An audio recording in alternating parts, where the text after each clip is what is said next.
มาสูงน้องเซงครับพี่น้องมันในก็มีจานเบรกรถอิซูซุครับพี่น้องนะนะครับรุ่นนี้มันได้ออกมาจากไหนครับพี่น้องนะมันได้ออกมามีนัดสิตัวก็นัดสิตัวยึดกันเลยก็ออกมาครับนะอันนี้เป็นอิซูซุ2022นะพี่น้องนะอันนี้ก็จานแตกเขาอ่ะ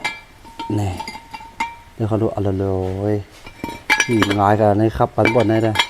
ได้ครับแล้วแตกหมดแล้วครับเนี่ยนี่ครับนี่เอาคันนี่ปั่นไหลหมดแล้วครับนี่ลมหมดแล้ววะนะฮะนี่ออกอะไรเจ้าไหนเที่ยงอะไรไม่ต้องขอหนาววะไกวหมดแล้ววะนี่หมักป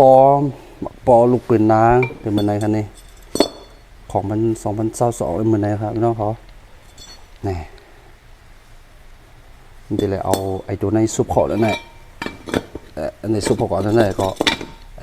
แล้วก็ใส่นาดในก็ใส่ที่ไหนครับนี่เนี่ยอันนี้เหมือนไรครับนะนั่นเป็น2022ครับพี่น้องครับ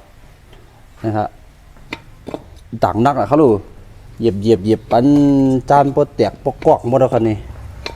ปิดเจ้าครับเอาว่ามีเสียงว่ามีเสียงสั่งมอมาดังนางครับนะผมมาเตยก็อะไรแตกครับนี่นะครับนี่ครับ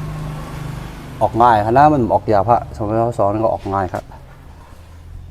เพราะว่าเอานาซิโตนี่ออกมาก็มันก็ออกมาครับนะมันก็มีครับอันนี้ก็เป็นตั้งหุ้นตั้งหันในเรื่องลอกๆผักแบบพี่น้องเขาเนี่ยครับเนาะราคาเหมือนสงค่า